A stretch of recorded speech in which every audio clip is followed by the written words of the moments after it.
G'day and welcome back to RC Model Reviews. Spot the difference. These are two Runcam 5s. This is the original Runcam 5. This is the Runcam 5 Orange. I wonder why they called it that. I don't know. Anyway, so we've got Runcam 5. It's a new one, but it's still got a black button. How about that? They couldn't actually get around to making an orange button, and the back is still black. The back of this one has some fluoro vinyl on it because I like bright colors, not black colors, because if you lose this in the grass or somewhere, it's really hard to find. This pops, it pops, but it's more than just a color change. There's more than just a color change here, which is kind of cool. They've added some extra features and functionality. I'm going to show you that now. There's a new app. If I go back to it, here we go. Let me just doing this. Here we go. The Runcam app. Hopefully you can see that. I should have used fixed exposure, but I can't be bothered, you know. And you see, it looks just like in the picture. Yeah, this app uses QR codes like we did before. But now the camera has a whole lot more features and facilities. I'm not going to go through them all, but one of the key things it has, it's got 2.7K at 60 frames per second. Previously, it was only 50. So if we go down here, we'll see there is a 2.7K for you people in America who like to have the 60 frames per second option. God, let's make a liar of me. Look at this. Oh, here we go. 2.7K at 60 frames per second. Now, I'm in a PAL country, so I like the 50 frames a second for 2.7K. Where is it? 60, 50, there we go. Now it's got two volume settings. You've got FPV and normal now. So in FPV, it really turns down the gain, so it's not going to just be blasting your speakers. But if you want to use it as a normal action camera, it's got more gain on the audio, which is kind of cool. I will be testing that out. Perhaps in a later video, I might do a vlog with it. You never know. I've got shutter speeds now. We can select from a range of shutter speeds. Come on, auto, right up from 1/30th up to 1/240th, and that's kind of handy, but I think you probably need to be limited by the amount of gain control on the sensor. It'll be blown out if you have the wrong shutter speed. Sensitivity, what does that mean? Oh, ISO, basically ISO, equivalent of ISO. Color style, you can have normal, you can have flat, which is kind of like most cameras these days offer you a flat or it's not really raw, but it's a much more subdued color output so that you can do a lot more in post-edit and the processing color correction. So that's kind of handy too. Distortion correcting, which corrects for the barrel distortion you normally get in a lens with a wide angle. And electronic image stabilization. Now we know the GoPros have got this, it's fantastic and it's really effective. And I think even the, what was it, that other one, the Cube, that has a form of stabilization, I think. So it's becoming common that the chipsets in these allow for image stabilization. Now you can turn this on or not, but it says only effective at 4K 30 and 1080p 60. So that does limit a little bit as to when you could want to use that. And the general side of things, we've got normal stuff, date stamp, whether you use it as a when it connects, is it a webcam or is it a external drive? You can flip the screen if you're mounting this upside down. You can control your color saturation, exposure compensation, contrast, sharpness, metering mode. These are all pretty standard things. White balance, which is currently set to auto. What are the options? Oh yeah, so it's got a range of white balance. Quite often I like to fix the white balance because otherwise you can end up with color balance drift during a video, which kind of looks pretty yucky. Low light image enhancement, I don't know what that is. I suspect it's just it turns the gain up when it gets dark, which can make a grainy picture, but you can still see what's going on. Auto shutdown, they only give you a choice of off or 1 minute, so it's not like you can set it for any more than that, so there you go. Power supply frequency, again, I'm in a PAL country where our mains is 50 Hertz, so I have it set to 50, but you can set it to 60 to suit your own thing, and that's it. That's it, that's what you get. And of course, once you do that, you hit the apply button and it creates a QR code. Ta-da, and you can then hold that in front of the camera and it even lists what you're going to be setting it to. That's kind of nice. So that means you can then program the camera. No Wi-Fi, so no extra waste of money on Wi-Fi, no extra potential for having the Wi-Fi turned on and not realizing it and effectively compromising the range of your RC gear, which is also on 2.4 gigahertz. So that's it. I like this QR code setup. It's really, really simple, really straightforward, has a lot of benefits, keeps the price down. I think this is $100, nice and cheap. So there you go. They've put a lot of extra stuff in this thing, and they've also made it easy to find when you lose it. So I guess all we have to do now is just go and film some stuff with it, see what it looks like. Here we go.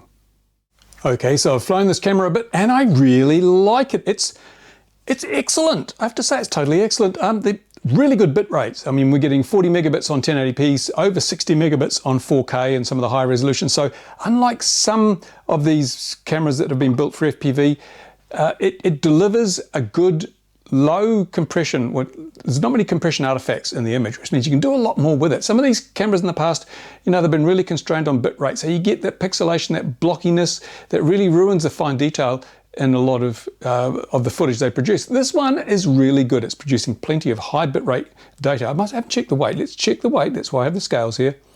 It is a grand total of 55 grams, 56 grams. It's just put on some weight. That's pretty damn good. That's not bad. That's a pretty light camera. And of course, it's in the GoPro form factor. So that makes, there's plenty of mounts available for it. And I'm going to take it out now and do some flying around the park. Now, some of the things I've noticed that are perhaps not so good.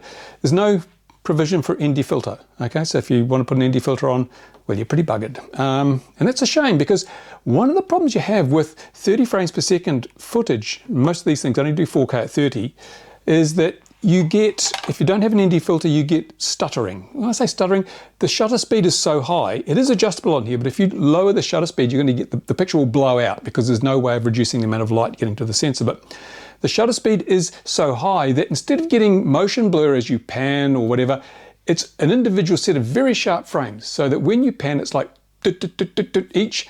You don't get the fluidity of motion if you have a high shutter speed and a low frame rate. And that's the problem with 4K on this without an ND filter and bright sunlight.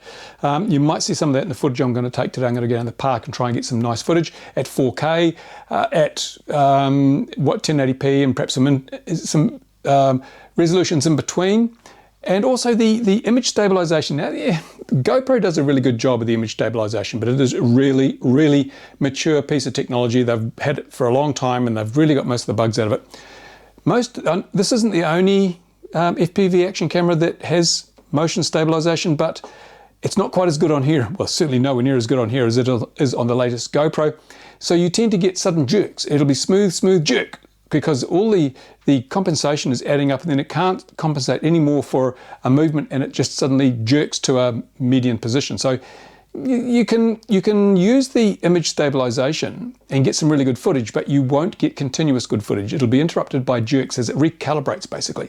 And that means that if you want to do a lot of editing, yeah, it'll come out okay. But if you're going to do that, you might as well stabilize in the edit. Use a slightly higher resolution, stabilize in the edit. It will crop in a little bit, but it means that you will be in full control of that stabilization. So I would say, yeah, the optical or the electronic image stabilization is probably more use if you're using this as a handheld camera. And I'm going to be doing that. When I go to the park, I'm going to do a bit of vlogging with this as a handheld camera, and we'll see what the audio is like, because one of the cool features has two audio settings. One is for FPV, which severely attenuates the audio, because all you're going to get is buzz, hiss, roar, roar. There's nothing to listen to anyway. And the other one is just normal, in which case the microphone, the sensitivity is wound up. So hopefully I'll be able to talk to camera and it will sound really good, even if it is my ugly face doing the talking. So having said that, let's go down the park, see what we can do with this thing. Okay, here we are at the park. I've got the image stabilization on, and the sound is set to normal, so we should have more volume. It should be like a regular action cam. A bit of wind here today, so it'll be a good test to see if there's any wind noise from this camera. And what I'm going to do, just fly around. Unfortunately, I've only got one battery with me, but I'll fly around various resolutions. We'll start with the 4K with image stabilization on. I'll try and keep it smooth, but today's not a good day for me. We'll see how we go, and yeah, I'll tell you what I think afterwards.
Okay, so we're 4K again, but this time I have turned off the image stabilization. Probably tell by the way this is all jerky. And I'll do another similar flight. See if you can spot the difference.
Now we're at 2.7K, let's see how that works out, shall we?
Finally 1080p 60, and the wind's getting up quite a bit now, and no stabilization either.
Made it back on that battery. There you go.